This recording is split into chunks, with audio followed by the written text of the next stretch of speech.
So, as you know, many of the topics that I throw out here come from conversations that I have. And in these conversations, because my life is a self discovery, I'm often paying attention to the nuances of my emotion and, how whatever someone's saying to me is bouncing off of me, where my head and body are going and bouncing back on them. And this morning, after a conversation around which I was prepared to talk about one thing and had actually, because I was having some trouble with it, ran it by another friend of mine and thought, okay, and she really put things into perspective and was like, get out of your own way effectively. And I still showed up in this conversation, I would suppose, seeking my own way and then wondering why the results weren't exactly stellar. And the topic of this power shot is having presence. Now, having presence is something that sort of is something I imbibe.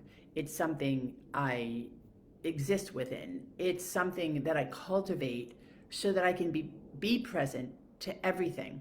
Because doing and thinking are distractions to the present. And I can't be really engaged or involved in any kind of conversation unless I am aware of what's happening to and for me. And so, you'll hear people say things like, be present, be present. But I was thinking after this, and then again about another discussion that I had with others about kind of prayer, meditation, what it means to actually be seeking, petitioning some sort of sense of stillness or spiritual enlightenment or whatever your shtick is, right? Or just, the removal of daily aggravations.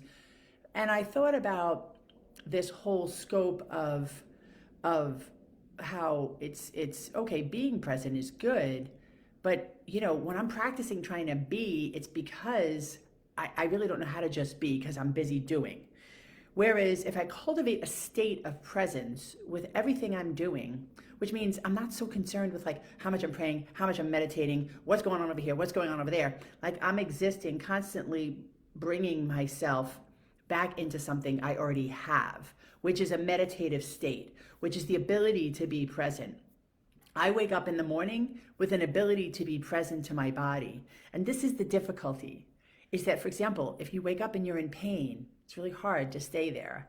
If you wake up and you're kind of like in your head and you become like very quickly depressive or anxious, it's hard to stay there. So the immediate antidote is, let's go, let's do, let's find a way out. And the truth is that stillness and presence that you have, as opposed to presence you're trying to be, is cultivated by learning how to sit with those uncomfortable things. The worrying of your mind, the resentful thoughts, the nitpicking, the hypercriticism of you and other people, all the things that have gone wrong in your life that you have to complain or be upset about. Having presence versus being present means that you have been available to yourself for all of that. I work with people so that they can become available to their lives, to what's happening inside of them, to help them grow a practice that is about learning what's happening right here. I read something this morning. Let me see if I can pull it up on my phone. I thought it was very wise and very interesting. And it was effectively about self, and it was about the study of self. And it effectively said, like you have to study yourself if you're looking for peace, right? And to study yourself means you're learning how to forget yourself. I think we think the other way around. I'm like, well, I can't spend all this time like looking at myself and studying myself. That's just self-absorbed. No, what they're saying in this quote, which was a Buddha quote, was basically you study the self in order to learn how to forget the self. And once you forget self, you're actualized, you're present to all kinds of things, right? When you're self-actualized and when you really truly have that type of presence, your body and mind, as well as it says, the bodies and minds of others drop away, right? No trace of realization remains. So in other words, like I'm able to have presence because what I'm doing is I'm entering interactions and conversations, trying to have stripped away this idea that my body and mind is different than your body and mind. And when I do that, when I cultivate this sense that I have presence because I've self-actualized, because I've studied myself, this me versus you, us versus them, up versus down, yin versus yang, black versus white, red versus blue, all that shit just tosses out because it doesn't matter.